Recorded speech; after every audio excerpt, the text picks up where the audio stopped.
Hey, Dr. Tran, how you doing? Hey, Steven. Okay, how are you? How was your break? It's good. Good break. It's good. Went and got my COVID booster last Friday as well. Ooh, how are you feeling? That was good. Not too bad, actually. I did feel a little bit feverish Saturday night, Hmm. but everything else turned out good. Nice, Can't nice.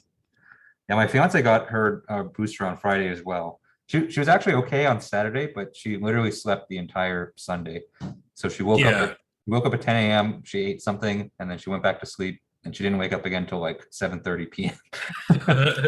Yeah, I feel fine. I got it at like, I don't know, 10 o'clock or something like that on Friday morning. Mhm. But I didn't feel any adverse effects or whatever until like Saturday evening around 7 p.m. Hmm. I started feeling a little feverish, and then yeah, but it then went away. I was fine. Nice.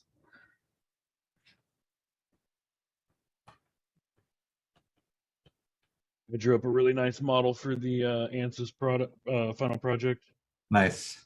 or I should say, a SolidWorks model that I'm importing into. Mhm.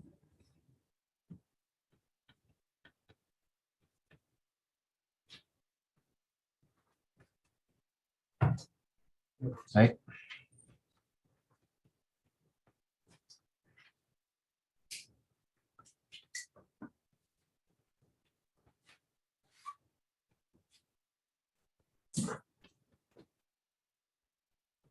So this is a new section separate from our verification and validation stuff we went over last time. Yeah, so we finished the V and V stuff, and so there's nothing more to say on those lecture notes. But this is in preparation for the activity we're gonna do on Thursday. I got you. Mhm.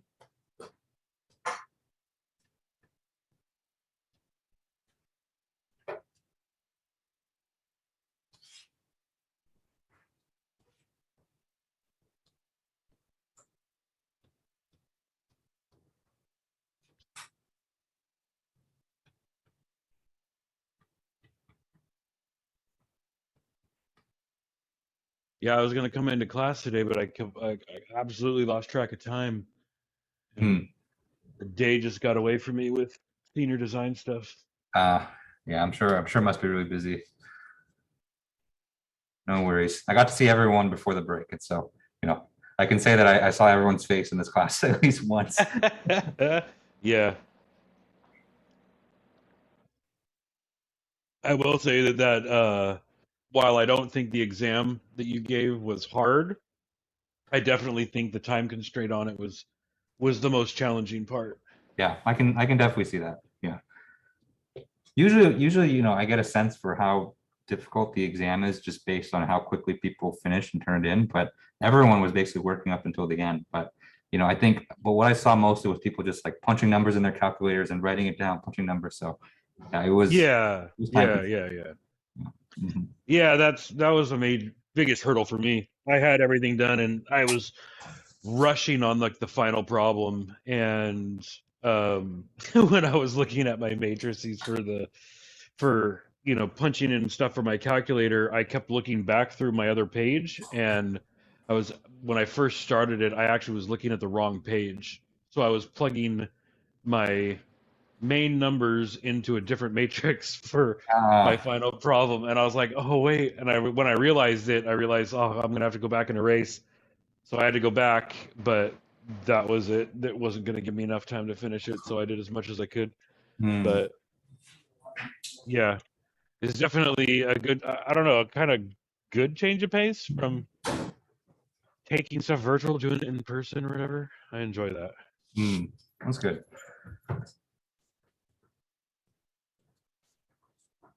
Although I do miss my iPad because that thing makes like I can copy and paste the matrix like way faster. I'm sure. Hi, Dr. Tran. Hey, Jasmine, how's it going? Great, thanks. Can I ask what was the average for the midterm?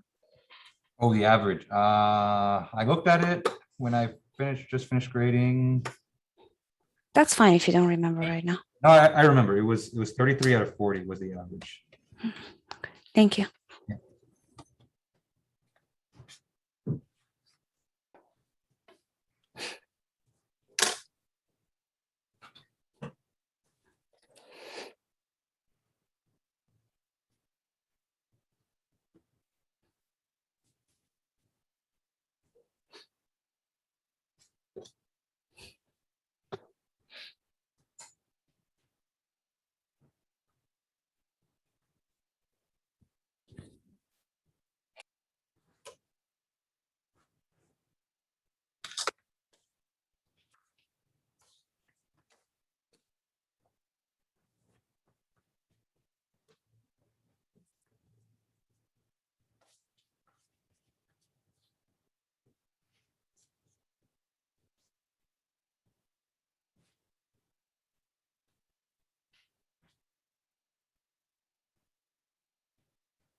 All right, it's 5:30, so let's go and get started.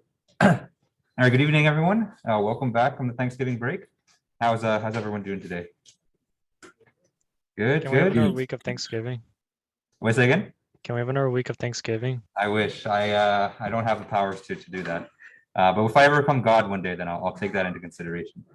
Yeah, I wish. Oh, I got sick. Oh well. Hope you're feeling better. Yeah, I it's interesting. I had a Thanksgiving dinner with my family over Thanksgiving, but I saw a lot of family that I haven't seen in like over 2 years, since like before the pandemic. I have a lot of younger cousins, and so I went to my uncle's house for Thanksgiving, and he opened the door. And I remember, my cousin, I kind of looked down at him before because he was shorter, but now he's like big. So he opened the door, and I looked up. I'm like, who the fuck are you?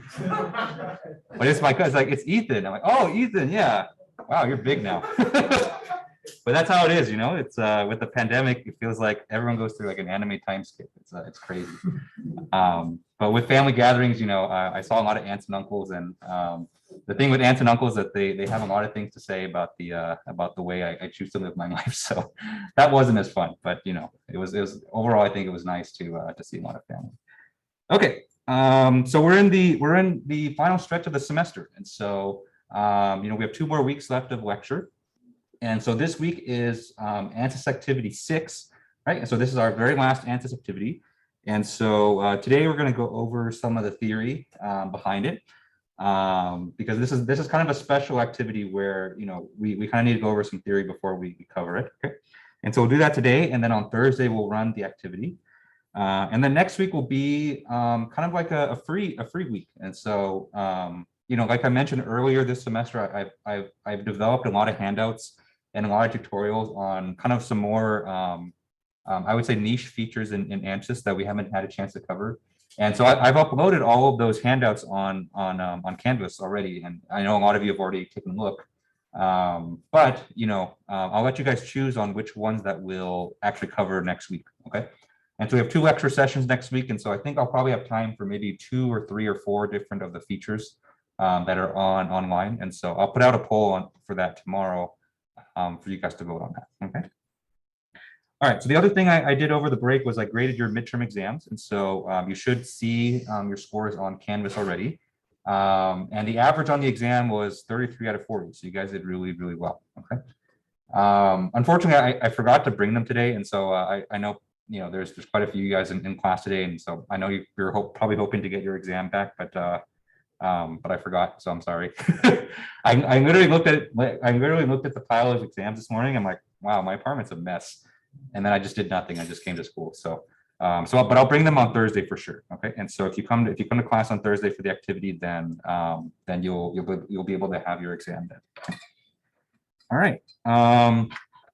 And besides that, I know a lot of you are working on your final project, so remember to keep working on that. And that'll be due on December 20th. Okay. And the previous activity that we did, which was the car crash simulation, remember that due tomorrow night at midnight. And then this activity, we'll have that due the very last day of next week. So I'll have that due next Sunday at 11:59. Okay. My stylus keeps turning off. Okay, and so while I reset this, are there any questions I can answer before we get started?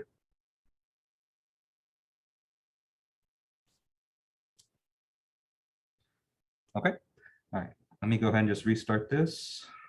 Hope that it works this time.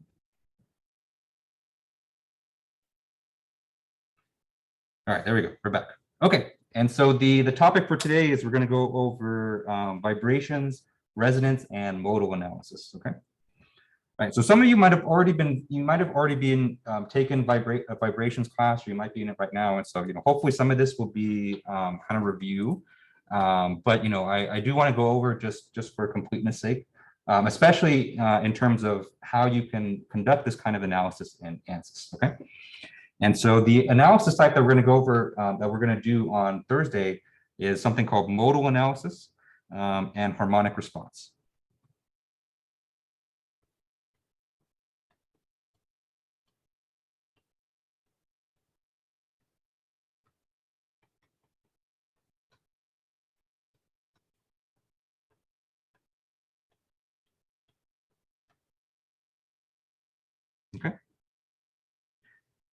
All right. And so this is basically the package that ANSYS has to allow you to do vibration analysis in ANSYS. Okay. And it's important because we haven't really talked about vibrations at all in this class, but it's I'm sure probably a lot of you know it's an extremely important topic to cover whenever you're doing any kind of structural design. Okay. Because so far we've only covered cases using finite elements where we consider what I like to call elastic failure. Okay.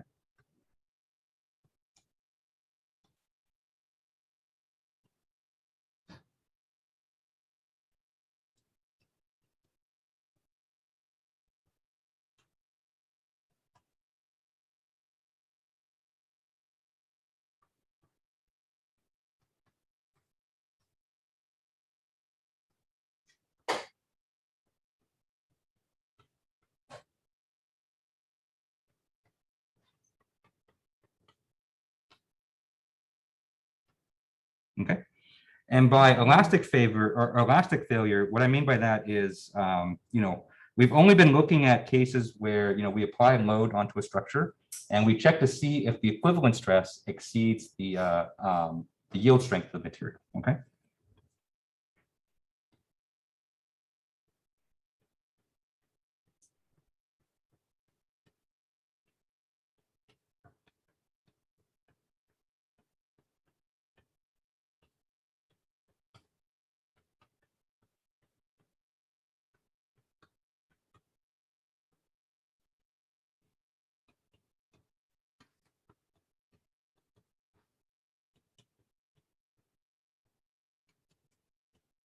Okay. Which is certainly important. It's definitely a very common failure mode for a lot of materials, okay? Especially in static situations, which we have mostly covered. Okay. But another very common failure mode for structures is through resonance and vibration. Okay.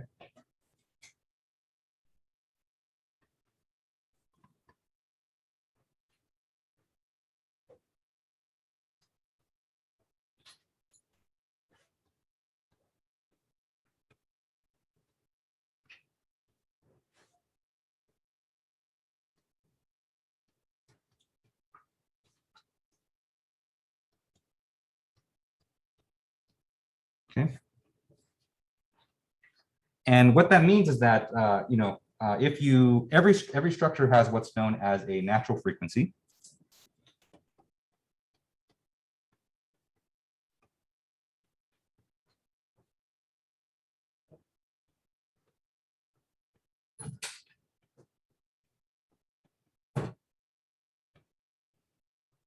Okay.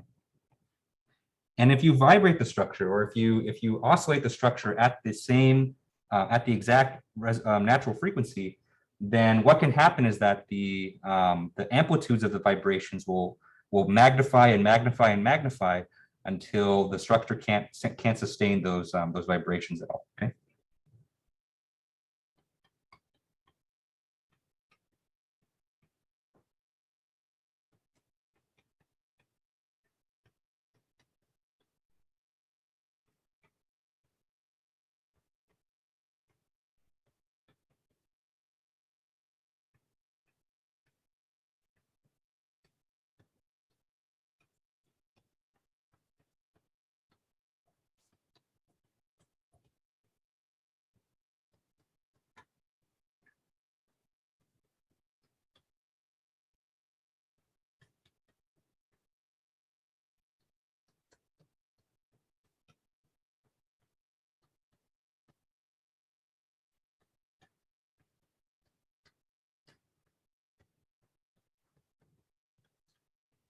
Okay. And when these resonant vibrations get too big, then the structure just completely falls apart. Okay. And so have you guys seen the video of the Tacoma Narrows Bridge before? Yep. So I think everyone's kind of seen that video. So that's kind of a prime example of what happens when you don't account for vibrations and resonance. Okay. Another fun example for this is breaking a wine glass. And so if you've ever seen the party trick where like an opera singer or someone with a very high pitched voice, they just hold a wine glass in their hand and they just sing at it at a particular frequency, they can cause the wine glass to break because their voice is basically forcing the wine glass at its natural frequency. And that causes the wine glass to kind of vibrate like this until it can't sustain it, and then it breaks and falls apart. Okay. All right. So this is a very important part when you're designing structures, and you know, and ANSYS of course has a way to analyze this. Okay. And so, you know, I thought it would be kind of a good final activity for us to do is to learn how to apply this. Okay. Because I know a lot of the student projects, a lot of senior design projects, you know, part of your design criteria is to, you know, avoid resonance and to design around the natural frequency. And so I thought it'd be a good idea to cover it, you know, just as a class, just so that, you know, we all learn how to do it. Okay. All right. Any questions on this? Okay. All right. And so from a design perspective, you know, it's really important for you to design your structure or to design your parts so that the natural frequency doesn't match anything, any kind of forcing that it might be exposed to. Okay.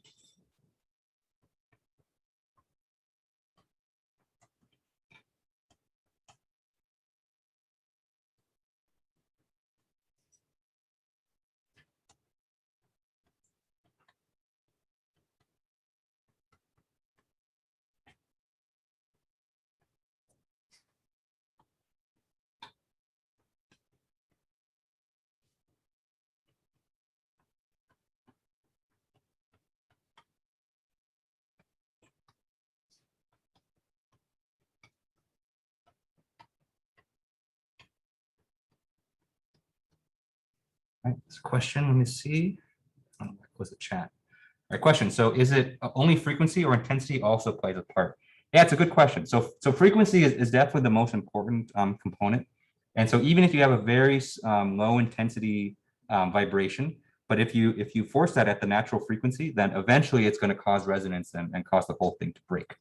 And so frequency is definitely the most important part.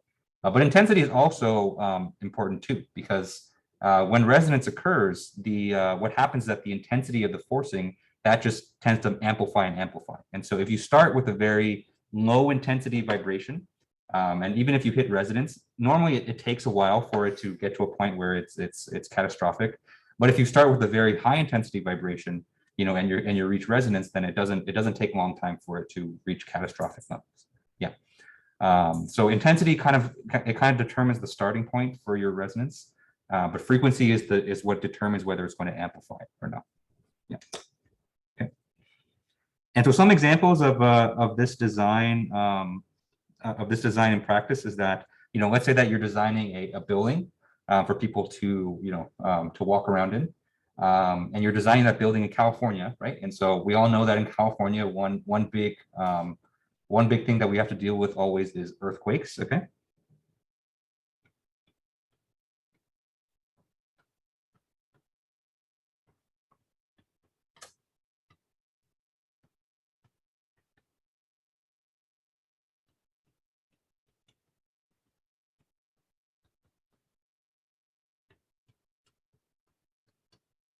Okay. And so earthquakes happen within a certain band of frequency, right? And so they cause vibrations at a certain frequency. And so if you design your building and the natural frequency is around the same as earthquakes, then your building's just going to get wrecked by the first earthquake that hits it. Okay. And so that's usually not a good thing. Okay? And so another example could be if you're designing parts for an engine. Okay. So if you're designing car parts. The thing about engines is that they have a lot of rotating parts to them, right? And so that the rotation of the different parts is, of course, going to cause some vibrations as well. And so whenever you're designing parts for a car, you want to make sure that those natural frequencies don't match up with some of the rotational speeds of the structure. Okay.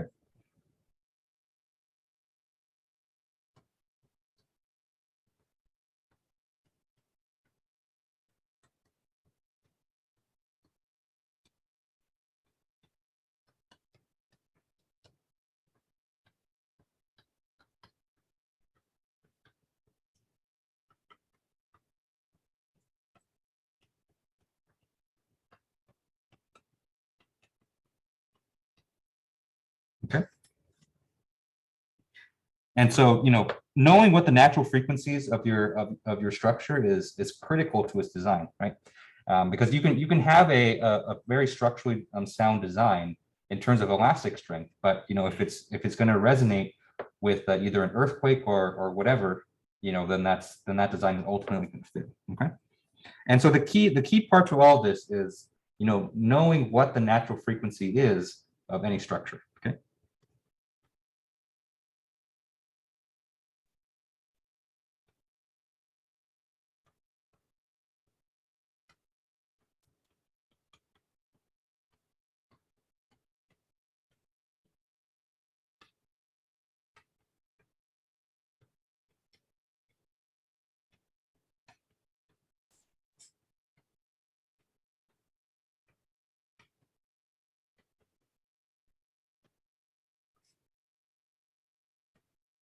Okay.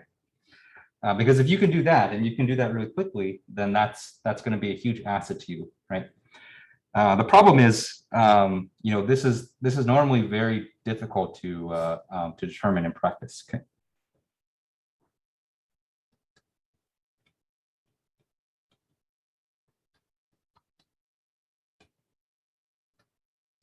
Okay. Because the natural frequency in a structure, depends on a lot of different factors. Okay. One of the most important of which is geometry.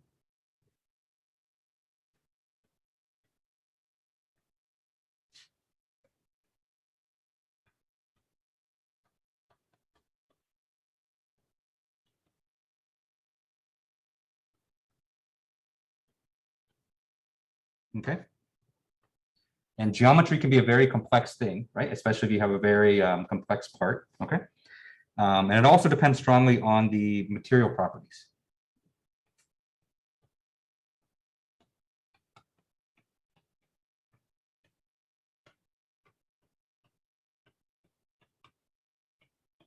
Okay. And so things like its density, things like the Young's modulus, okay, things like the stiffness. Okay? And it's not a straightforward relationship either. And so it's not like there's there's some formulas that are out there that for very simple geometries. But a lot of times, for practical situations, you're working with fairly complex looking geometries. Okay? And so, looking at a geometry and looking at its dimensions and looking at its materials and determining the natural frequency it's not something you can just do by hand. Okay, but this is where finite elements comes into play, because we've already seen that finite elements can do some very complex calculations, and determining natural frequencies is just one other trick in its tool bag. Okay.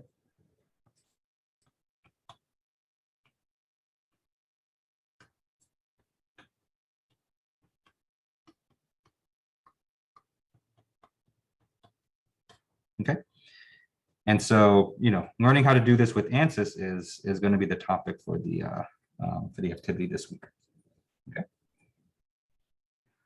All right. Any questions on this? Yeah, real quick, just going back to the hard parts. Yep. Are you saying given RPM, that RPM will vibrate the engine at a certain frequency? Yeah, exactly. That vibration can translate into the natural frequency of the part. So right. So you want to make sure that all the components in your engine, the natural frequency doesn't match the RPM. And so a lot of times, the way that these parts are designed is that they take the maximum RPM that the engine can output, and they try to make sure that the natural frequency of all the different components far exceeds that. And so usually there's a factor of safety involved in there too. So depending on the manufacturer and things like that. But I imagine a lot of them use factors of safety of at least 2.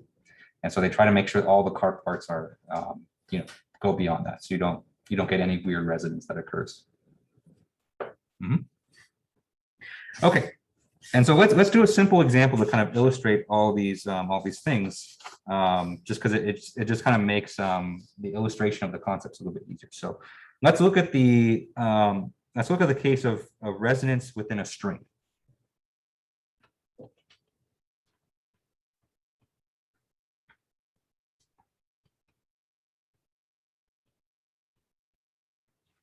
Okay.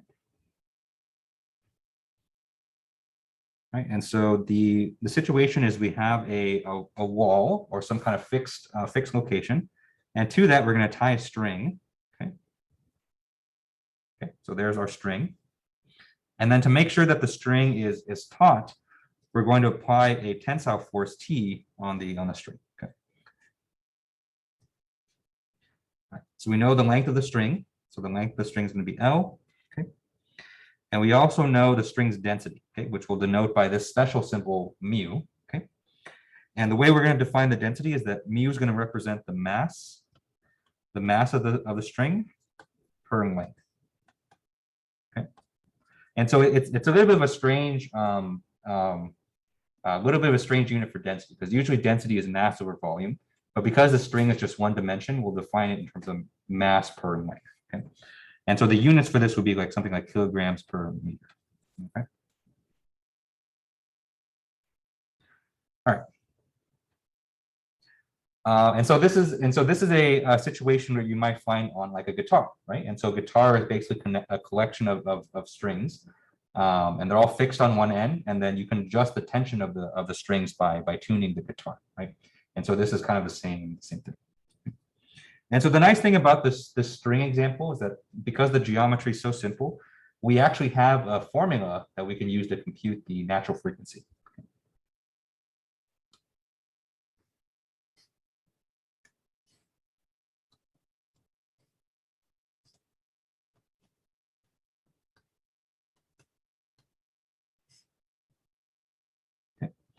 And so the formula is, we have F sub n, which stands for a natural frequency.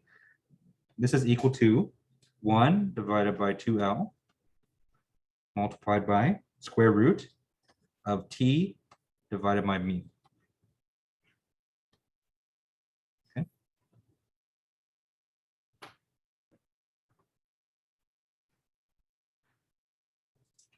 Right, and then that formula there will will compute our the natural frequency for us. Okay. All right.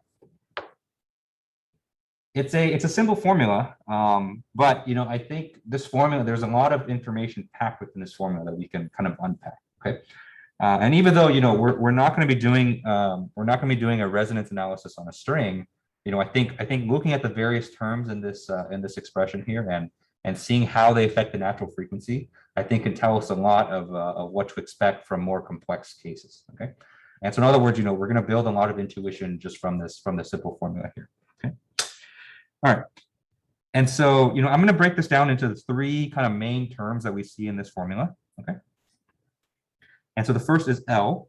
Okay, and so the L here is basically the only property that expresses the geometry of the string, right? And so what we can say is that this L here shows that the natural frequency depends on geometry. Okay. So let me break that down. So let me say that natural frequency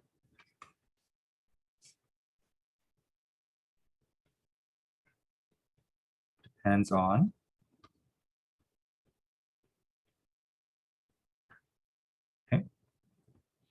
one, geometry. Okay. And so some typical geometric quantities would be like length, area, volume, etc. Okay. Right.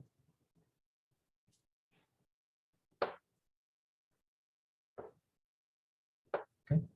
And so the fact that this term appears in the equation shows that it depends on geometry. But let's look at how it appears in the equation. Okay. And so we see that L here appears in the denominator of this equation, right? And so what that tells us is that the natural frequency is inversely proportional to the size. Okay. And so in other words, if we make the string longer, and so we say we get a longer string, that's 2 times L, then the natural frequency will actually go down. Okay.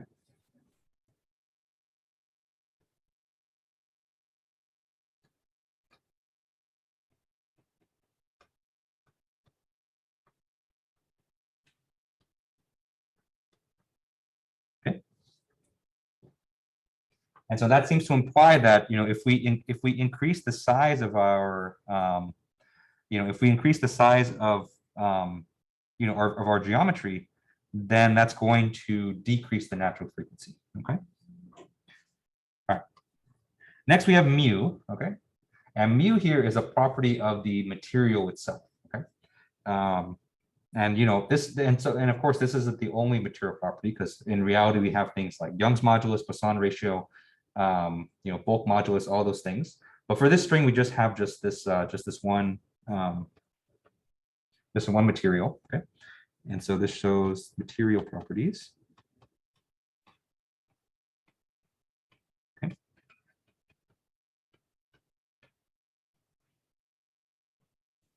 Okay. So these will be things like density,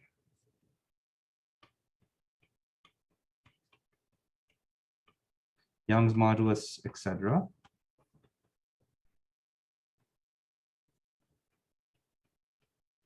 Okay.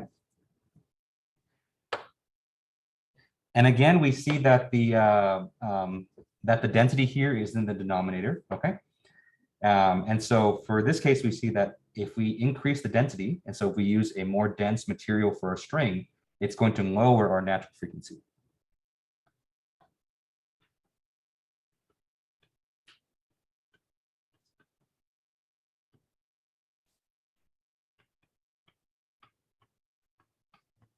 Okay.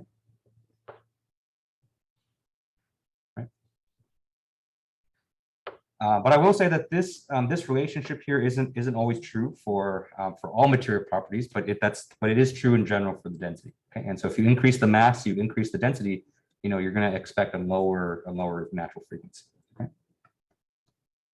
The Young's modulus kind of acts a bit different, and I want to talk about it in particular, just because I don't want to pass off some incorrect intuition to you guys. Okay. So right now, we actually don't. At least from this equation, because the Young's modulus didn't show up, we can't really make any comments about how it's going to affect it. Okay, but I will tell you this, and this will be more clear, once we start talking about the tension too. Okay, that in general, if you make your structure stiffer.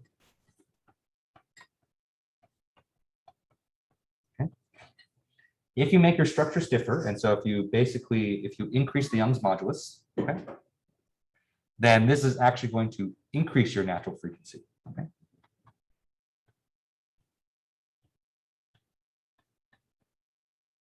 Okay.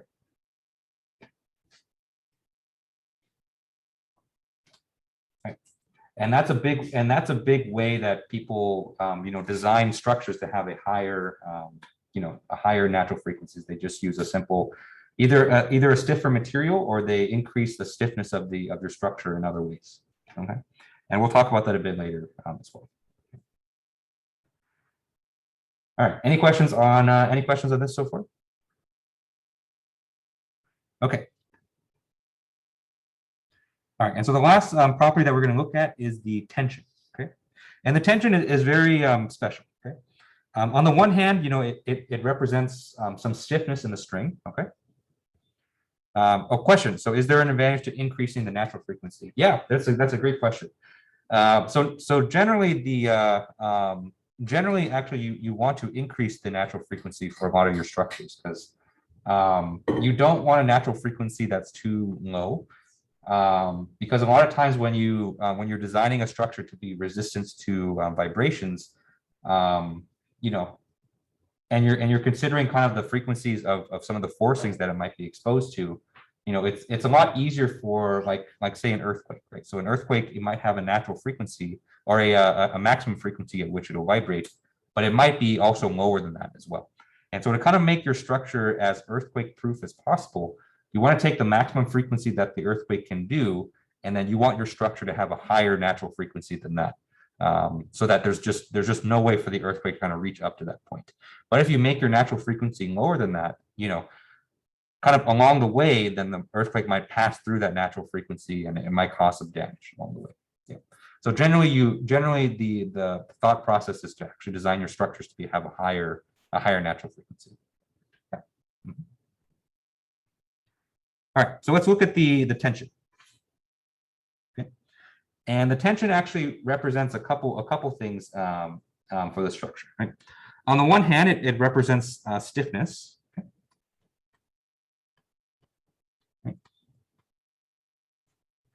Right, and so the stiffer, remember, the stiffer that you have your structure, the higher the natural frequency is going to be. Okay, and that makes sense looking at the equation because the tension is in the numerator of our equation. Okay.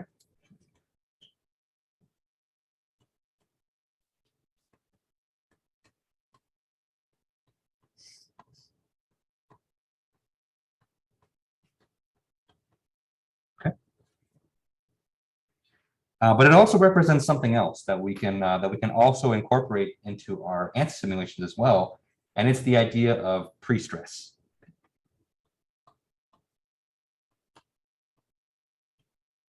Okay.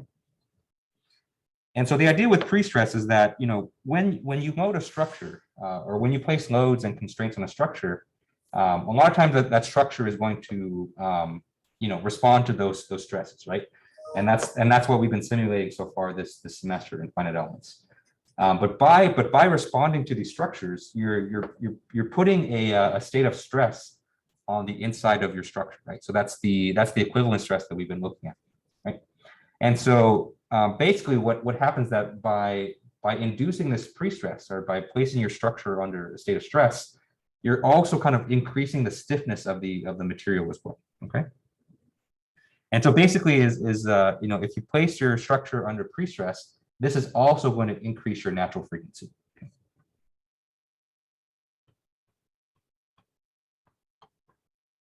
Okay.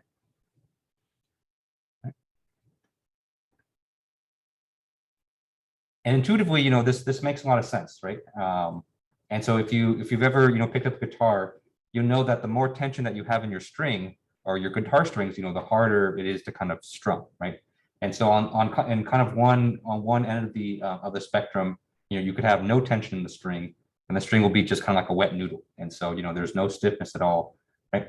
But if you really crank it tight and you put a lot of tension into it, the string feels really hard. And for someone with weak fingers like mine, sometimes I feel like I can cut my fingers on some guitar strings. That's how stiff it is. Okay. And so generally, the more pre-stress that you put into a structure, the higher its natural frequency is going to be. And we'll see that as well. And we'll see that in the ANSYS activity on Thursday that we'll compare a situation with pre-stress and without pre-stress, and you'll actually see the natural frequencies change between those two cases. Okay. All right, and so those are all the kind of factors that can affect the natural frequency. Okay, and so you can see there's lots of different things that can affect it. And so for complex structure, you really need finite elements to help you out with this. Okay. Okay. Next, let's talk about the harmonic modes.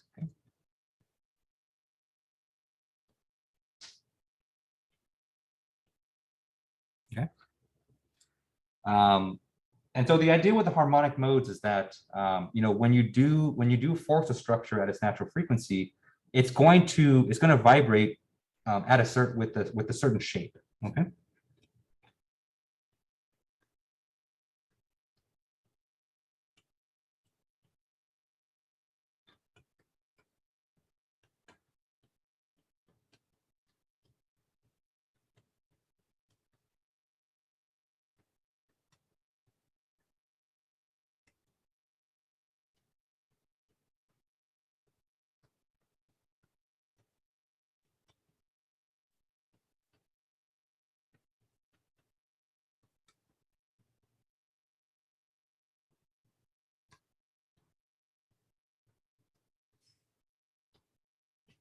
Okay.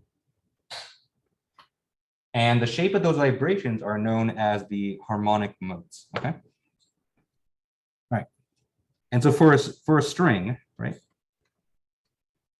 the first harmonic mode looks something like this.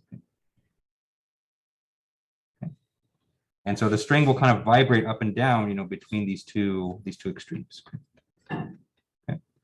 And so you'll see the string kind of vibrate just like that. Okay. Right. And so there'll be kind of one big hump, and then it's going to kind of wiggle and vibrate just like that. Okay.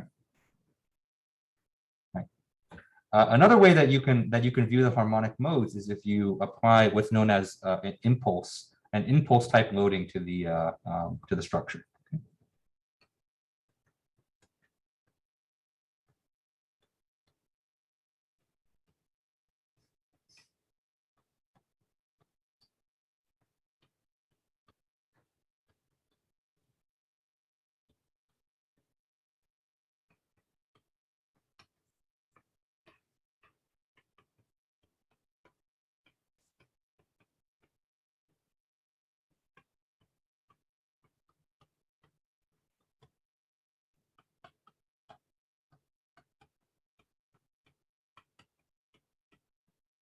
Okay. And an impulse type loading is something that you just apply loading just very, very quick, right? And so for guitar string, that would be if you kind of pluck the string, right? And so if you pluck the string, then you apply loading for a very brief instant, right?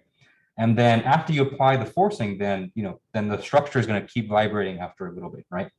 And that's how guitar produces sound.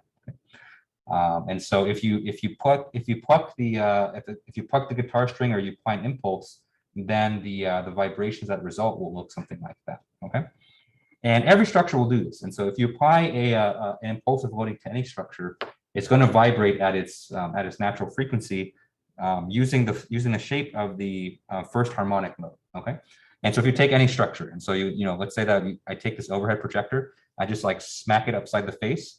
Then after I smack it, it's going to vibrate a little bit after the smack, and then it's going to do it at its frequency and with its first harmonic mode.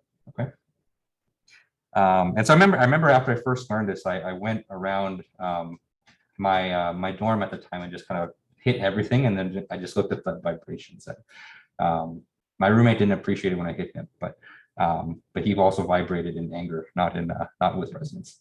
Okay. I was a weirdo in college. All right. Any questions on this? Okay. All right. And so if you notice, when I talk about harmonic modes, I said that this is the first harmonic mode. Okay. Which implies that there's more harmonic modes than this, and that's true. Okay.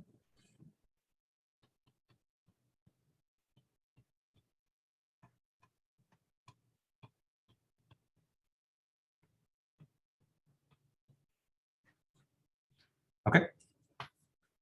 And so, every structure has more than one natural frequency, and it has more than one harmonic mode as well. Okay.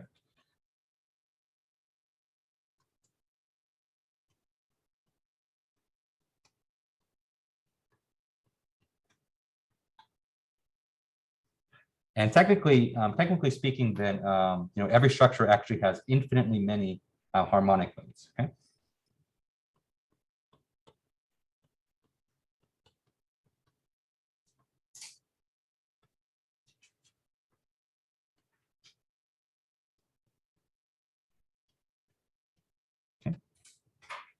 For a simple 1D case like a string, all the higher modes are actually just a simple integer multiple of the lowest harmonic mode. Okay?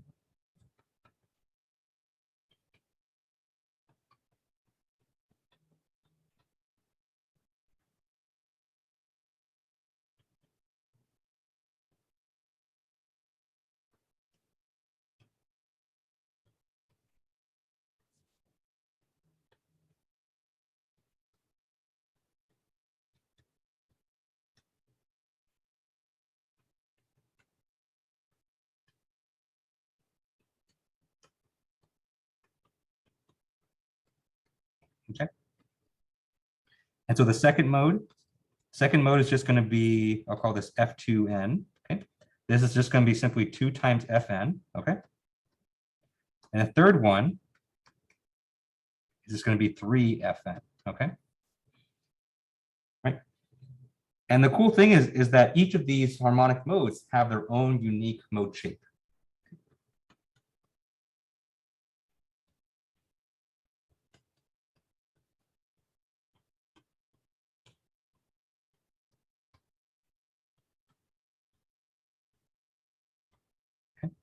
And so, for instance, the second mode looks like this.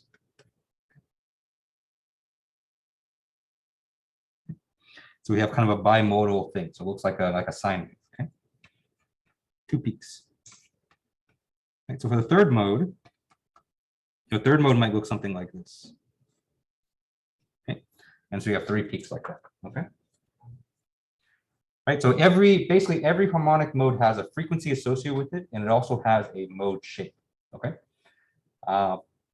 Practically speaking, a lot of times we, at least from a design perspective, we're not all too worried about the higher modes, because a lot of times you'll reach resonance on the lowest mode already, and that's already pretty bad. And so if you already reach resonant on lower modes, most of the time you don't have the opportunity to see some of these higher modes. But just from a mathematical and kind of a coolness perspective, it's cool to know that these are out there. Okay. And the cool thing about ANSYS is that you can actually view all the higher modes on a structure as you want. You can actually view as many as you want as well. Okay. Usually only the first couple are of practical interest, but the rest are always fun to view. All right. Any questions on this? Is this for spring only, right? The vibration modes for spring, right? These Yes. shapes. Exactly. Yeah. Mhm. Thanks. Yeah. So you're probably familiar with this, or you might have learned this before in a previous class. Either it might be in 308 or maybe in your vibrations class, right? And I'm guilty of this because I teach 308 too. I talk about that. All higher modes are just integer multiples, but that's only true for 1D structures. Okay. And so when you start to consider 2-dimensional structures, 3-dimensional structures, the higher modes will be there, but they're not going to be just simple integer multiples like this. Okay.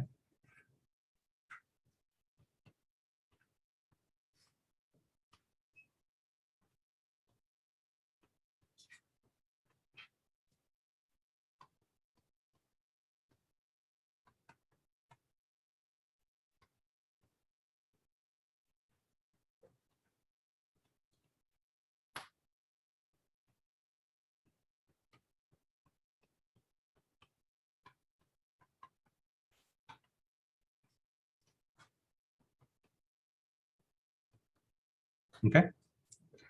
And the reason for that is, when you consider 2D and 3-dimensional objects, the idea of direction now becomes important. Okay, because now you can have resonance in one direction and also resonance in a different direction. Okay.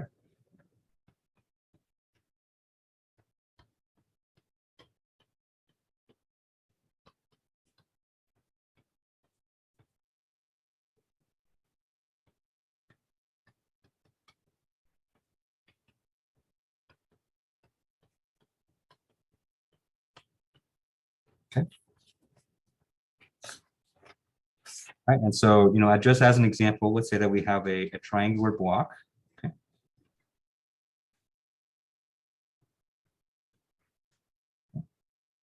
And so you might have one natural frequency which concerns vibrations in this direction. Okay. And you might have another one which denotes resonant vibrations in this direction. Okay. And because these two concern vibrations in different directions, their relationship is not the same. Okay. So F1, or I should say 2F1 is not equal to 2F or F2. Okay. Because they're acting in different directions. Okay. And it gets even more complicated in 3D because obviously you have a third direction, but you might also have torsional resonance as well. Okay.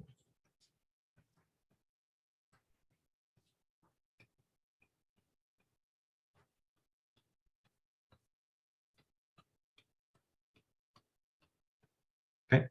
And so that adds another layer of complexity too. Okay. And so what you'll see on the activity on Thursday is that we'll ask ANSYS to find the first 6 harmonic modes of our structure, but what you'll see is that they have basically no relationship to each other in terms of integer multiples. Okay. And this is the reason, because each one represents resonance in a different direction. Okay. And once you see the harmonic modes and what the shapes look like, then it'll be pretty clear that these are not exactly the same thing. Okay. We have the whole integer multiple thing in 1D because in 1D there's really only one direction where you can vibrate, which is just that one direction, and because of that there's no there's no question about what direction the vibrations are going to be. Okay. Yeah. So then the natural frequency is not dependent on the object itself. It's 1D, 2D, or 3D. It depends on both, and so it does strongly depend on what the geometry of the object looks like. But then within that geometry, you might have vibrations in like the x direction, the y direction, or the z direction, or different twistings as well. So like, is there not a way to kind of like make like for instance, F1 has to like a resultant like natural frequency for the object, and like a resultant frequency of whatever is occurring to the object? Yeah, no, that's a great question. So most of the times we're only just concerned with the lowest natural frequency, because if you have any kind of vibration around it that matches that lowest one, then you're going to get vibration in that direction. And so from a design perspective, we're really just interested in just what the lowest one is, and then we design around that one. Yep.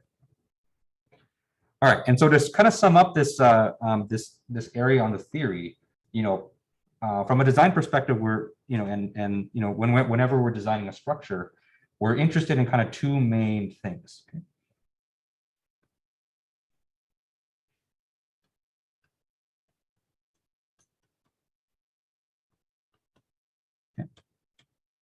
And so on the one hand, we're interested if we have a given structure, we want to know just simply what are its natural frequencies.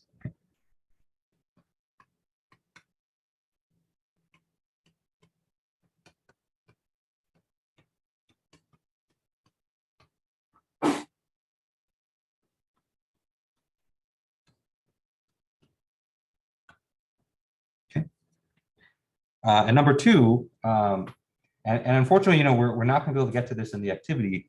Number two, what we're interested in is, if we do apply forcing at a certain frequency, we want to see, what the amplitude of the vibrations are going to be. Okay.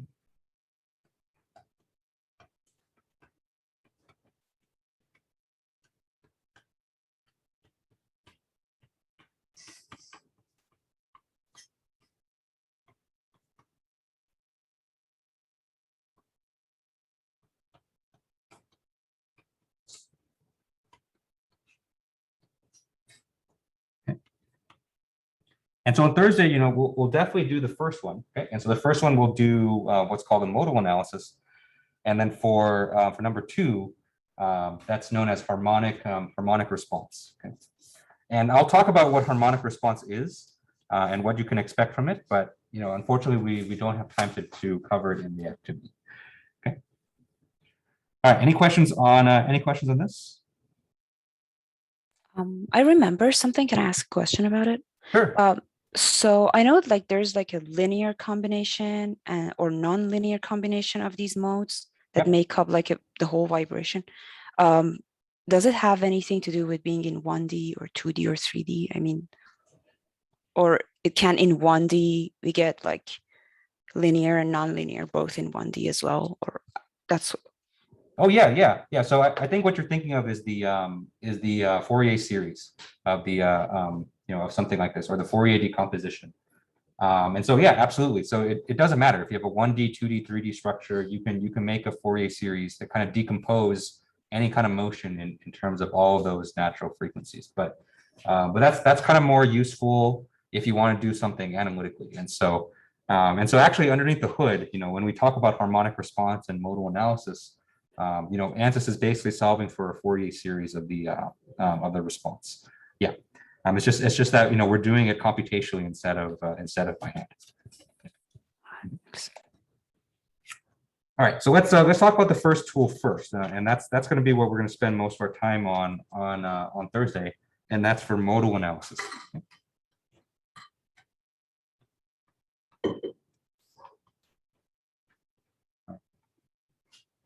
And so, in terms of ease of use, modal analysis is actually very, very, very easy to use. Okay, and it's a lot easier to use than like a dynamics analysis. Okay?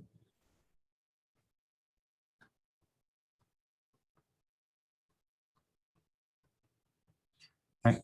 And the objective of the modal analysis is to take a certain kind of geometry and then just simply determine what the natural frequencies are. Okay?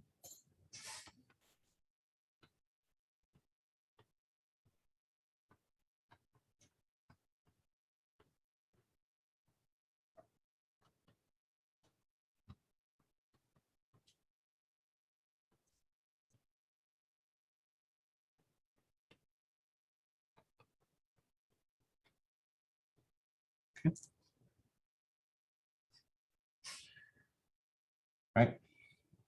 And so there's really not that much setup for a modal analysis. And so the only thing you have to do is you just have to feed it a geometry.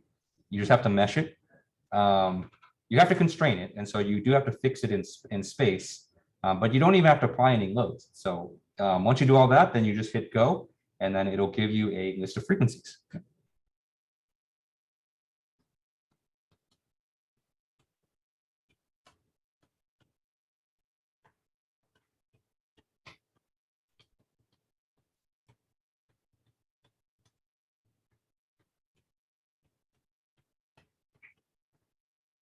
Okay. Right, and so you don't have to apply any loads at all. Okay. And the return is it's just simply a list of natural frequencies.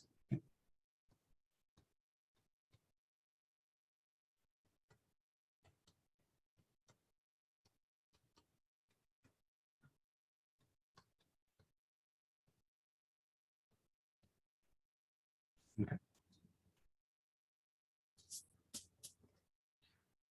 All right. One nice feature of modal analysis, and we'll play with this a lot on Thursday, is that once you do find those natural frequencies, you can actually use them to view what the mode shapes look like. Okay.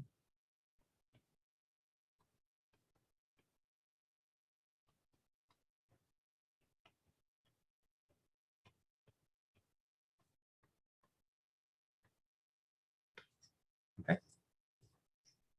And so what the mode shapes will tell you is that if you do vibrate the structure at this frequency, this is how the structure is going to vibrate. Okay. And so it'll show you what parts will have the large amplitude vibrations and what parts will not.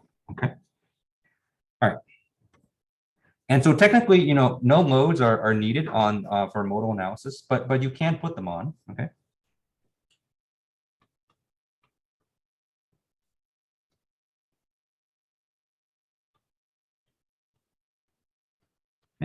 And so if the loads are added, then this creates a pre-stress within the structure. Okay.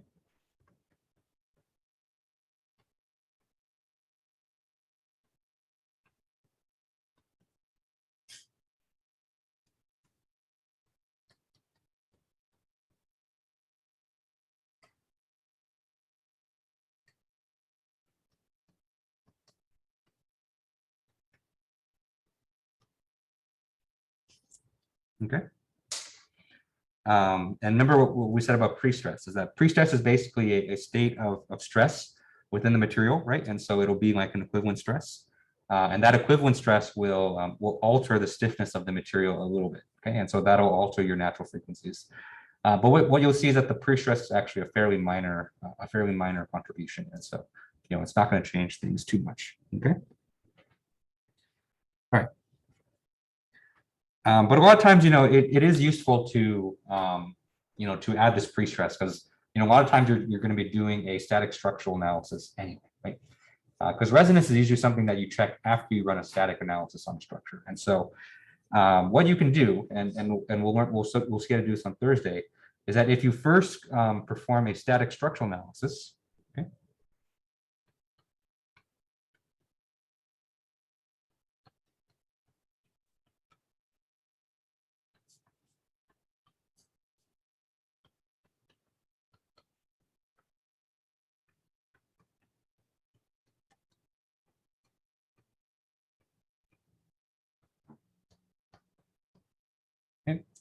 if you first perform a static structural analysis, you can actually import these results directly into a modal. So it'll inherit the mesh, it'll inherit all the loads and constraints, and so you don't have to set those things again. Okay.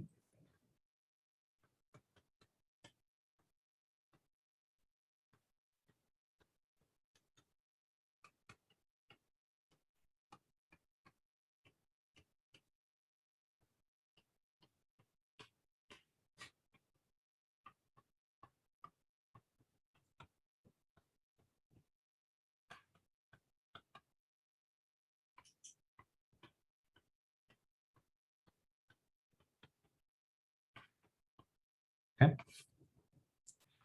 And that's just kind of one convenient thing that you can do. Okay. All right. Any questions on this? Yeah, I guess just to get like a better picture. So ANSYS is basically like kind of what you mentioned earlier, like it's generic, like kind of like adding like a generic impulse or a large enough impulse to create the object's natural frequency. Yep. Yep. So I think under the hood, part of what it's doing is that it's solving a Fourier series solution. But I think also it's applying a lot of impulsive, like small impulsive loadings at different parts of the structure as well, and then just simply observing what results. And so I think it's a little bit of both of those, methods. Mm-hmm. Okay. All right. So let's talk about the mode shapes a little bit more, because I think that's kind of be the most visually interesting aspect of the activity. Okay. Because we'll do, and it's not that much setup. It's a little bit of setup, but we'll do the setup, and then what we'll get is just a simple list of frequencies, which may not be as exciting. But I think when you view the mode shapes, I think that's when things are pretty cool. Okay.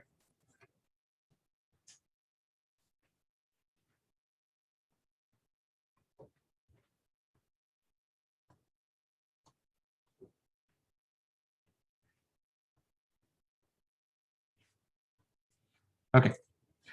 And so when you view the mode shapes, the way that ANSYS will show it to you is in terms of a deformation field. Okay.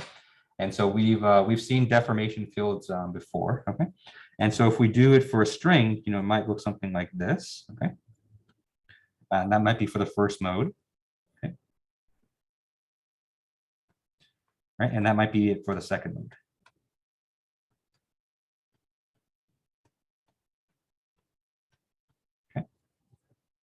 I want to caution you though, because because of the way that ANSYS displays the deformation, it's going to put units on this. Okay, and so what I mean by that is it's going to display the deformation with its usual color scheme, right? And so it's going to use red, orange, yellow, green, blue, and its opposite blue. Okay, and it'll actually give you numbers on this, right? And so it'll tell you that the red deformation will be 1.47 something like that. Okay. But I want to caution you that when you're viewing these mode shapes, the actual values of the deformation are meaningless. Okay.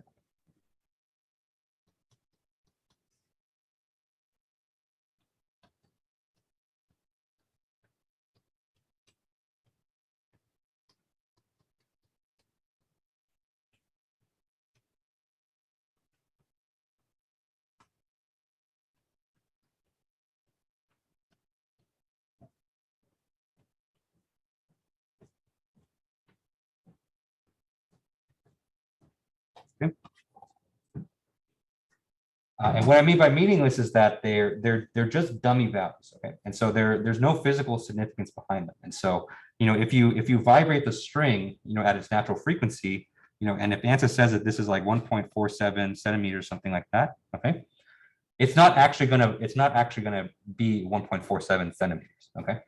And so the only reason ANSYS puts colors and numbers on these is just so that you can view the relative shape, okay?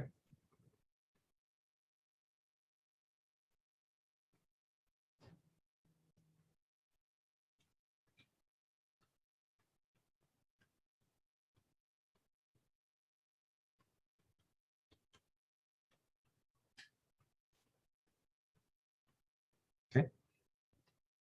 And so it's just to highlight that certain parts of the when you do hit resonance, certain parts of the structure are going to have a higher amplitude than the other ones. Okay, but don't take the numbers at face value, right? And so remember that the only thing we're viewing here is just the shapes. It's not the actual vibration magnitudes. Yeah, and so that's the that's important things to know, because and I will admit that and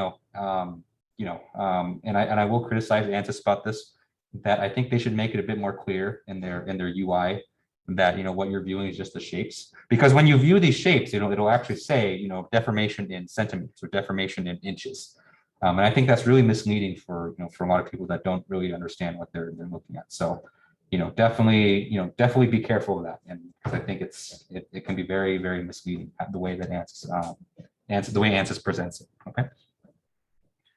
Okay.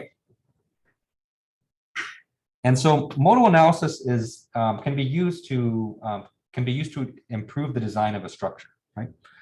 Even without harmonic response, right? So even just with knowledge of the natural frequencies, this is already enough information for you to improve designs. Okay?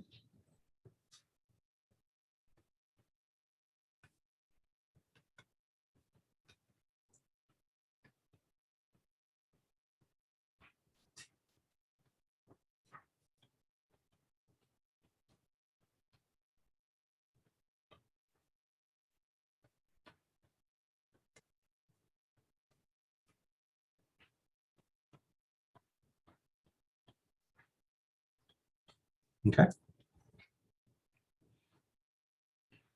Right, so just like we talked about before, generally you want to avoid situations where the resonant frequency is low, okay? Because that most of the time indicates that the structure is weak in that direction, okay?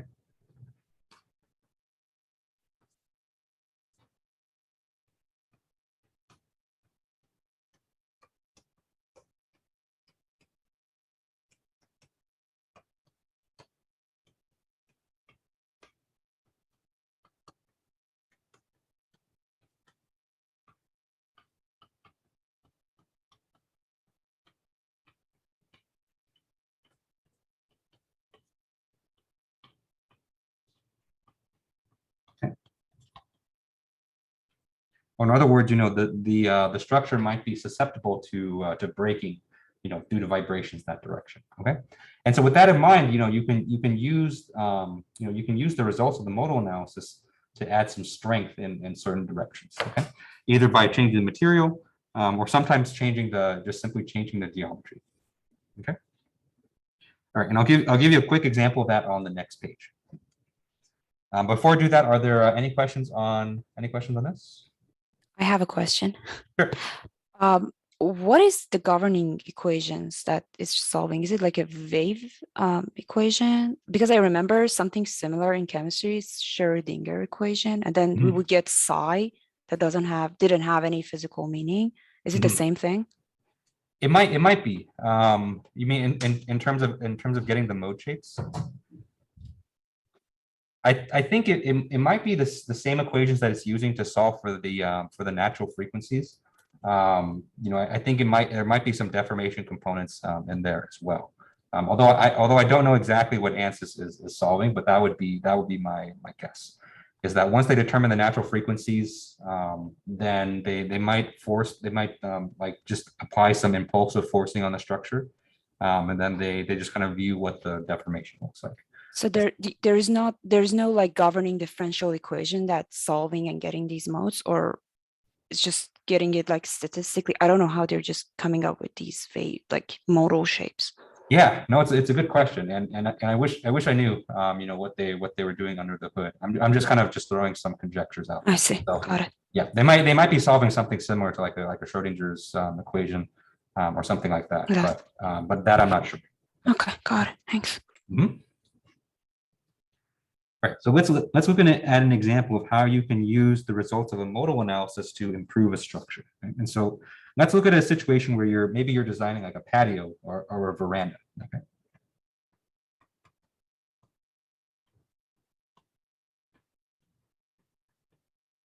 Okay.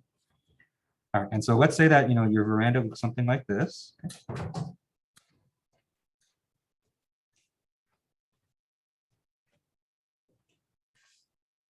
Okay.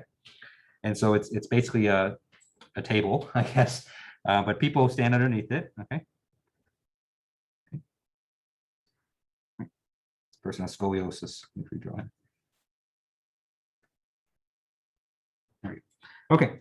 And so let's say that in the modal analysis, we found that the lowest natural frequency, or the first harmonic mode, is going to give vibrations in this direction, right? And so we ran our modal analysis, and we looked at the first mode shape, and it indicates that the structure will be kind of vibrating, you know, left to right here. Okay. And so that tells us that the structure is relatively weak in that direction. Okay. And so what we can do to improve it is, you know, we can add some structural strength in that left to right direction. Okay. And one way that we can do that is we can add some supporting beams in that direction. Okay. And so, you know, maybe we choose to add like a truss member like this on this side and then one on that side. Okay.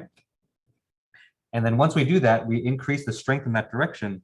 That'll harden it against any vibrations in that direction. And so then we'll dramatically improve our natural frequency. Okay. All right. And of course, you know, you can run the modal analysis again and see what the new natural frequency is, and then you can see how much it improved your structure. Okay. Okay. And so that's one example of you know how you can use modal analysis to improve your structure. Okay. And so that's already you know a really useful thing. Okay. But if you're interested in actually doing like, you know, vibration analysis, where if you force your structure at a certain frequency, you know, how bad the vibrations actually get, you need to run harmonic analysis for this.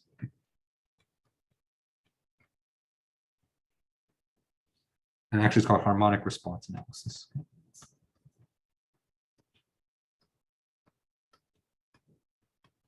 All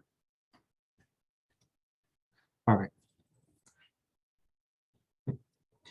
All right, because I remember all we've obtained so far in modal analysis is we've obtained, you know, which frequencies will cause resonance in our structure. Okay.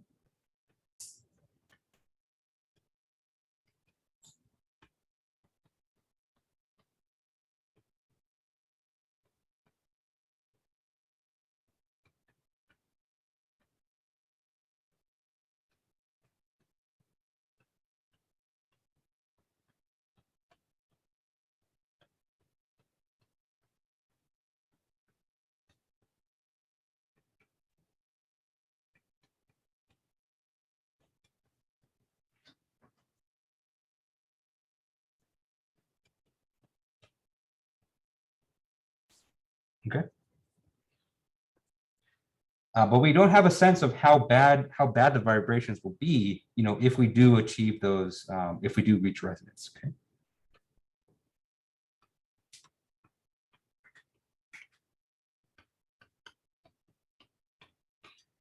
In other words, you know, what we can say is that we don't yet know what the magnitude of the vibrations would be. Okay.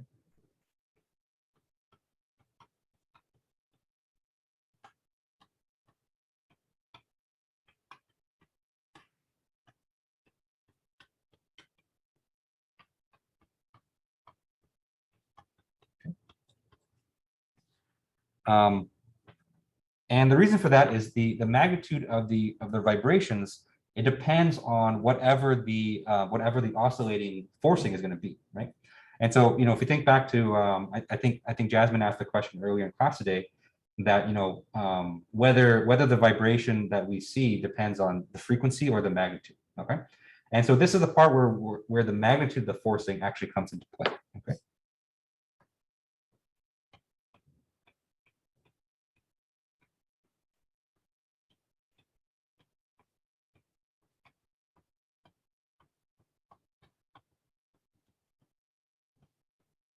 Okay.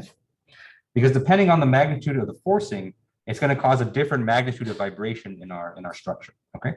And so in other words, you know, if we're designing a building, you know, whether we have a magnitude 2 earthquake on our building, or we have like a magnitude 7 earthquake on the building, right? And so those two things are going to cause a very different amount of damage. And right now with just modal analysis, we can't really, you know, tell the difference. Okay. And so the big difference between harmonic response analysis and modal analysis is that in harmonic response, we're required to put some oscillating loads, and we're also required to indicate how intense these loads are going to be. Okay. All right. Any questions on this so far? Okay.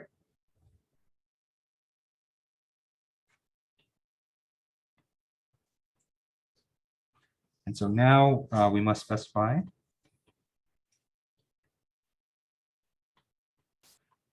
the frequency of the loading.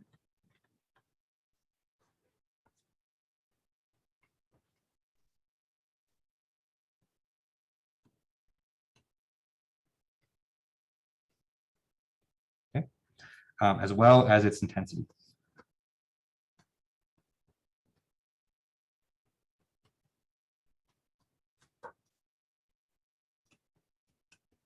Okay. And then what we're going to solve for, or what we're going to view in ANSYS, is we're going to view how the structure is going to respond to this oscillating load. Okay.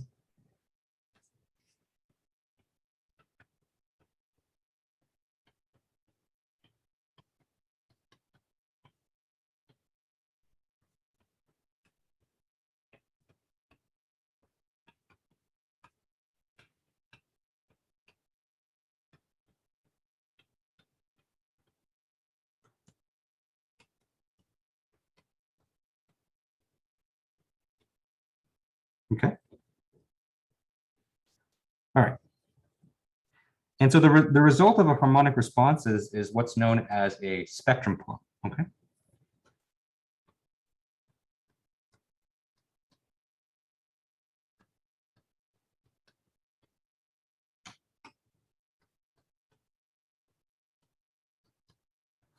Okay. And what the spectrum plot will show you is, depending on the frequency of your loading, it'll show you how bad the structural response is going to be. Okay.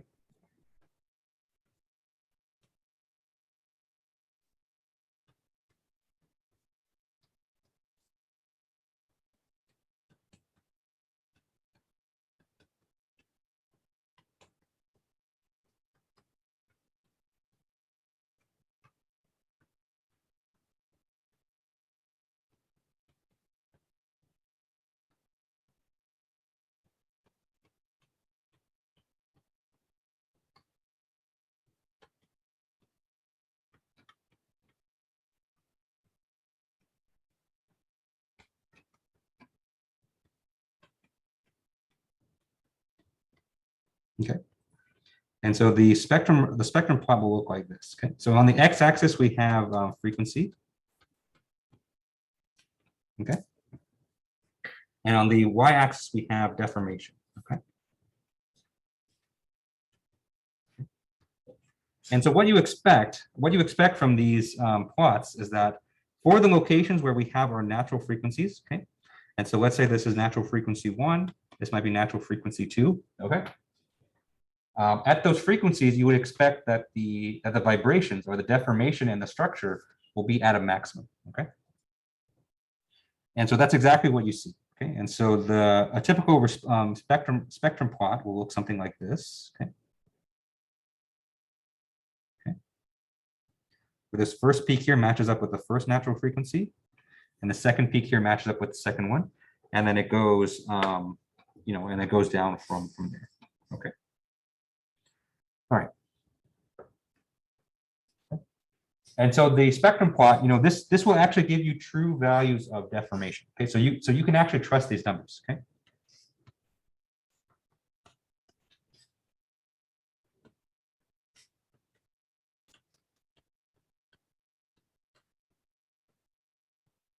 Okay. Because remember, we actually applied a load in this case, and so we actually applied a load with a certain amount of intensity, and so from there, this is going to be the actual structural response. Okay.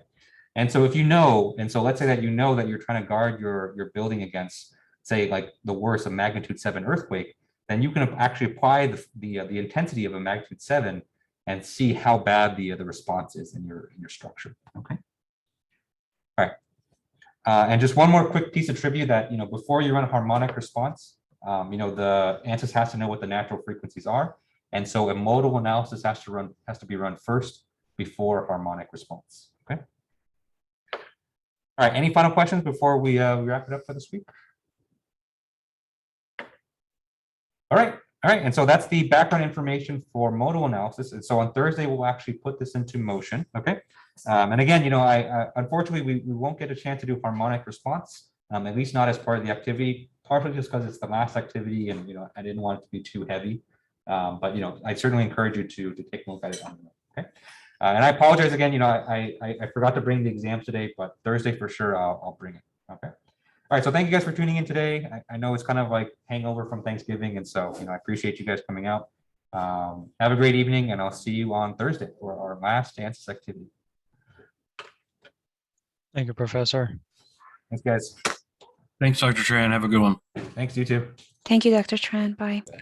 Thank you, Professor. Professor, Yep. how would you model a saw blade? Like you see like in the bands where they use the saw blade and use a bow to make sounds with it? You mean like a rotating saw blade? No, like a long saw blade, like one of those long saw blades or hand saws, I guess you could say. Uh-huh. Where they not the teeth, but on the opposite side, they will take a bow and they'll like kind of play like a violin or a bass. Oh. Yeah, I'm not sure. I think that I assume you could do that with harmonic response because that's where the sound that it's making is a function of its natural frequencies. But I'm not sure if anyone's actually done that before, but it'd be cool to do. In theory, you could definitely do it with an ANSYS. So you just determine what the natural frequencies are, and then you just vibrate it at that at those frequencies, and it would produce a sound. But I don't recall anyone ever seeing that before. But I think it would be interesting to try.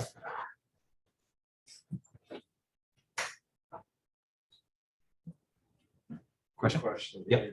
Going back to, I think it was that patio example. Yeah. The way you drew it, it's kind of like, I guess you have beams as a structure. Yeah. Mhm. So then for each type of I guess I'll call it element since at this point I'm kind of used to that. Mhm. So for that, each different type of element, they were its own natural frequency. Right? You would actually be looking at the natural frequency of the entire structure as a whole, because the way the different elements interact with each other, then that also contributes to the natural frequency as well. And so you'd only be viewing the natural frequency for the whole thing together. So then, yeah, because I guess because I'm a little confused because I guess in my vibrations class we didn't dive into the different 1D, 2D, 3D, the Mhm. possible natural frequencies that can happen in that direction. Yeah. Uh-huh. But when you say the overall object, is that taking into consideration 1D, 2D, or 3D? Oh yeah, yeah. It's all the interactions between the different structural components. So yeah. So each individual component of the structure, the way that it's either bonded or frictionless, how it's connected to, then all that contributes to the natural frequency as well. Yeah. Oh, I see. So going to that example, each integration of part has its own natural frequency that go or that happen about their own respective directions, but then as a whole, the object itself has its own natural frequency. Yes, I think maybe a better way you can say is that each individual component has its own, but the way that it interacts with the other different components, and it kind of creates one for the whole structure. But from a design perspective, you're mostly just interested in what is the overall natural frequency for the whole structure, and that's what you design about. Right. Okay. Oh, okay. Sorry, just I'm trying to relate it. Oh yeah, yeah, and I will say it's a bit tough for me because I had never taken a vibrations class in college. I only kind of hear about it from what my colleagues kind of talk about it, but I actually have no idea what you guys cover in that class. I mean, this is, I mean, I learned about vibrations and resonance and natural frequencies like from a mathematical perspective. And so I learned it from my math classes, but I never actually put it into practice for like in a vibrations type of class. And so I have kind of an idea what you guys learn in that class, but I don't know exactly what's taught or what the order of topics is. So I'm going off just my own conjecture of it, but this is how I understand vibrations is from a finite element point of view. Because and at least for me, when we spoke about resonance, it was more of like, I think it was more of that 3D one that you're talking about, the torsional one. Where, like, it was like the blade to the helicopter or something like that itself has its own natural frequency, and like the way it's rotating will like somehow be in resonance sometimes, and like totally destroy the helicopter, or as well like a dryer, or like you put like a massive amount of mass in there, and as it's rotating, that will cause resonance. Oh yeah, based on definitely the added mass that you have in there. Definitely. So that's why it was kind of confusing for me to understand that each direction has its own natural frequency, but then overall the object has its own natural frequency. You'll see. I think when we do the activity on Thursday, I think those two ideas will be reconciled because both are true. And so, for a big structure like that, like you can say that there's resonance, but when I talk about different directions, what I mean is like the shapes of the modes.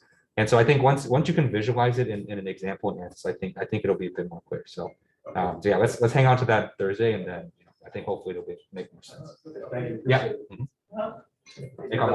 What's up? I was wondering if there's any way you know if this campus is gonna be open that weekend. Which one?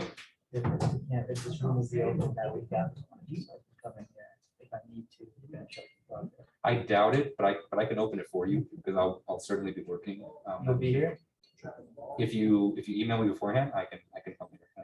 Yeah, I'm So not. I don't live that far away, so. Okay, I'm not planning on saving it till last minute, but considering what's going on in 576 and all that, Jake I'll told me. probably be wrapping up. here that Okay. week, so- Yeah, just if you can let me know, just like a day before, then I can come back. Because I don't think I have any plans, or we can arrange a time. I Okay, can just open. would you be here like in the mornings or around this time? 'Cause I mean, I can be in the mornings. Mornings might be more convenient because usually if I have plans with my fiance, then we usually do it after. okay, I do work on weekdays, but I can try to like leave early or something. I'll try to work something out. Okay, I but yeah, it's no problem. If you have to come here on the weekend, just let me know. I can open it for you. I don't want to do like half like at my house and then half here. Yeah, I just want to do it here. Yeah, it should be consistent, same computer system. Yeah, hopefully, I mean, the last midterm, I'm not gonna lie, I think I did like 3 sessions of like 6-7 hours, and that was enough. Yeah. That's kind of what I'm planning on doing. Yeah. Just come here like on the weekend, sit here 7-8 hours. Yeah. And get out that way. Because once you're rolling, and I don't like coming back and being like, all right, what was I doing? And then, kind of revisiting the whole thing. Just want to get it all done. But yeah, I will for sure email you. I have a quiz right now, so I'm gonna get out of here. Okay, Take care. thanks, Kamal. See you tomorrow. Yep. All right, guys, do you have any more questions?